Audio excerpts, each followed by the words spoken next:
Olá, este é o podcast Tosini Freire, a conexão entre um dos maiores escritórios de advocacia do país, os assuntos mais relevantes do direito empresarial e você.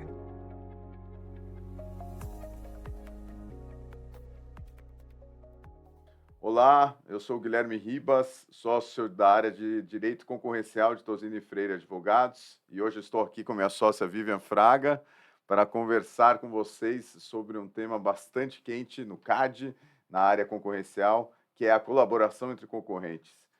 Recentemente, né, Vivian, a gente preparou um boletim para os nossos clientes e colaboradores para falar sobre os limites e as boas práticas da colaboração entre concorrentes.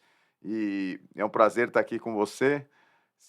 Já dando as boas-vindas, você poderia contar para a gente um pouco, dar um panorama geral do que é esse tema de colaboração entre concorrentes, o que a gente está falando quando a gente fala sobre o assunto? Bom, obrigada, Guilherme, muito bom estar aqui com vocês. Acho que a mensagem principal do próprio CAD, do órgão de defesa da concorrência, é de que não há imunidade antitruste para nenhuma forma de colaboração ou interação entre os concorrentes. Então, temos uma sinalização inequívoca por parte do órgão de defesa da concorrência de que, de fato, não haverá nenhum tipo de tolerância ou maior brandura no tratamento desse tipo de interação. Acho que isso é relevante porque o próprio tema é muito delicado, é complexo, a gente não tem ainda um guideline específico firme do próprio CAD, porque está sob estudo, inclusive, os tipos de relação entre concorrentes, os limites, mas as interações, elas podem ser legítimas e trazer benefícios, obviamente, para os negócios, ao mesmo tempo que elas expõem as empresas a práticas ilícitas. E a gente pode, para simplificar a discussão e para categorizar esses tipos de interação e colaboração, dividi-las entre 2 grandes caixas. A primeira, ela se refere à caixa de arranjos societários entre concorrentes e que ensejam esse tipo de colaboração e que tenham um propósito específico, e a outra caixa seria as interações não institucionais propriamente, que não tomam esses arranjos estruturais mais societários. Então, Você pode dar exemplos para a gente, Vivian, de cada um desses arranjos diferentes? claro, então os arranjos societários assumem diversas formas e estruturas e ocorrem em qualquer setor econômico. Então, entre eles, né, vamos lá, formação de consórcios e joint ventures, contratos considerados associativos, contratos de compartilhamento de infraestrutura, por exemplo, no setor de logística, no setor de telecomunicações, no setor aéreo, os joint business agreements, medidas conjuntas também para promover a sustentabilidade, alianças estratégicas e programas de fidelização conjuntos também requerem um olhar específico, acordos de licenciamento, acordos de desenvolvimento de novas tecnologias, compras conjuntas. E na outra caixa que eu mencionei sobre essa colaboração entre concorrente, que toma outra forma, não societária, a gente cita a participação deles em associações de indústria, em ações setoriais, associações de grupos profissionais e organizações de definição de padrões regulatórios e standards, né? Muitas vezes técnicos, né? E normas regulatórias. Então, acho que aqui vale especialmente um destaque para as cautelas aplicáveis também em relação aos esforços de advocacy perante os órgãos do governo. Não é porque você vai fazer uma iniciativa de lobby perante o governo que também há uma imunidade. Não, as cautelas se aplicam igualmente, às vezes até com maior rigor para fins de tratamento com os órgãos do governo. Não, super claro, Vivian, obrigado. É até difícil, né, para uma agência de defesa da concorrência como o CAD preparar guidelines tão genéricos para abranger uma variedade de interações tão significativa, né, como você mesmo explicou para a gente, né, nessas 2 frentes, né, uma frente mais contratual, societária, mais estruturada, e nessa outra frente mais difusa, né, que engloba aí tanto associações de classe como esses outros exemplos que você deu. Então, o tema é complexo, merece bastante atenção de todos. E a pergunta para você é: mas quais são os benefícios desse tipo de prática? Você consegue sistematizar isso de alguma forma? E também, o outro lado da moeda, quais são os riscos que as empresas têm de se atentar com relação a esse tipo de colaboração? Acho que os benefícios eles são claramente vistos pelo CAD, esse tipo de colaboração, inovação acelerada, redução de custos, maior eficiência, melhoria da qualidade de produtos e serviços. Mas como você mesmo falou, né, há riscos sim significativos em relação a esse tipo de colaboração, e a principal preocupação é que essa colaboração passe dos limites legais e que leve a práticas anticompetitivas, prejudicando a livre concorrência e os consumidores. Então, algumas práticas elas podem efetivamente configurar infração à legislação antitrust. No limite, cartel, né? Acordos entre concorrentes para fixar preço, dividir mercados ou limitar a produção. Outra preocupação muito derivada desse tipo de colaboração e importante, que também tem efeitos deletérios para o mercado e que o CAD está muito atento a isso, é a troca de informações concorrencialmente sensíveis.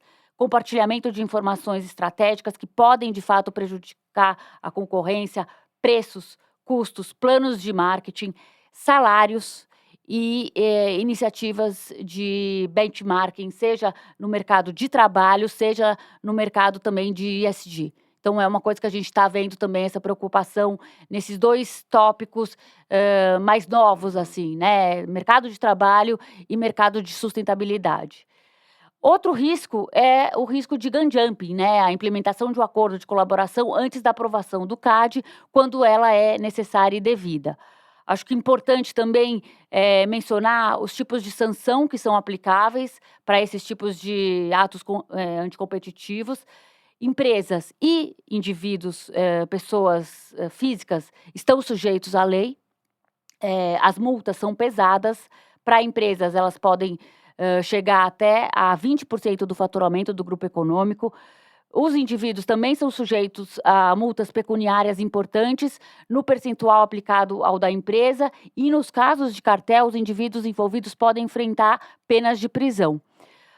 Além dessas multas administrativas relacionadas a valores monetários, há também as multas não pecuniárias, que são tão importantes quanto, e às vezes até mais relevantes para a empresa, que implicam proibição de participar em processo licitatório, proibição de exercer o comércio em nome próprio ou como representante de pessoa jurídica.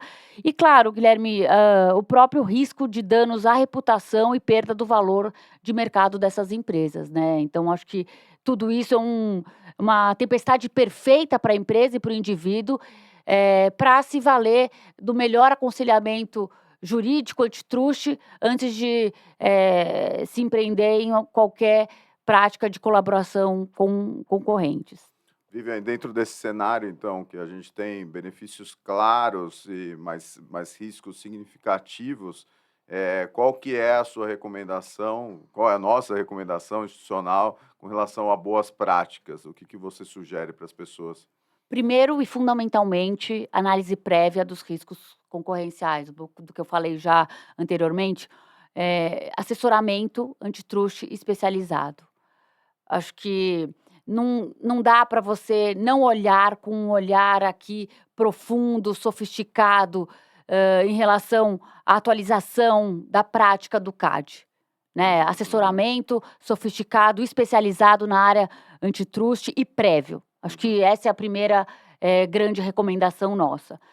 E, a partir disso, a delimitação clara do escopo, da duração, do território da colaboração, limitação das pessoas envolvidas, seguir sempre um protocolo antitruste em que o propósito esteja bem específico, bem limitado, rigorosamente estrito, com as salvaguardas concorrenciais importantes, e sempre a renovação e o treinamento de compliance concorrencial, que a gente sempre dá para os nossos clientes, para que a empresa tenha a ciência de que o CAD está de olho nelas, nas práticas que elas desenvolvem, e o treinamento periódico aos funcionários para garantir a conformidade com as melhores práticas do CAD.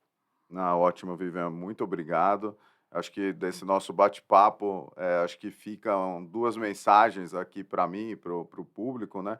Acho que a primeira é que esse tipo de prática de colaboração e de concorrência ela é bastante comum, bastante corriqueira e muitas vezes desejável, saudável para crescimento econômico, para inovação. Mas a outra mensagem que é bastante importante é que ela implica riscos concorrenciais que podem ser bastante significativos, né? Você falou para indivíduos até mesmo risco de prisão, se a prática for considerada cartel, para as empresas são multas pesadas que podem chegar até 20% do faturamento. Então, os riscos eles não podem ser subestimados. Então, toda vez que você tem um contato com o concorrente, seja por uma relação institucional, por uma relação contratual ou numa associação de classe, então é melhor você olhar os seus riscos, olhar os benefícios e se preparar para aquele tipo de interação. Então, acho que ficam essas mensagens da sua fala. Queria agradecer a sua participação imensamente. Espero que você volte bastante aqui para a gente conversar sobre esses temas e convido a todos para que leiam o nosso boletim sobre o assunto, então colaboração entre concorrentes, riscos e boas práticas, né? Não dá para enxergar aqui. E acessem nossos canais, subscrevam o Tozini Freire e convidamos vocês para os próximos podcasts. Obrigado, Vivian. Obrigada.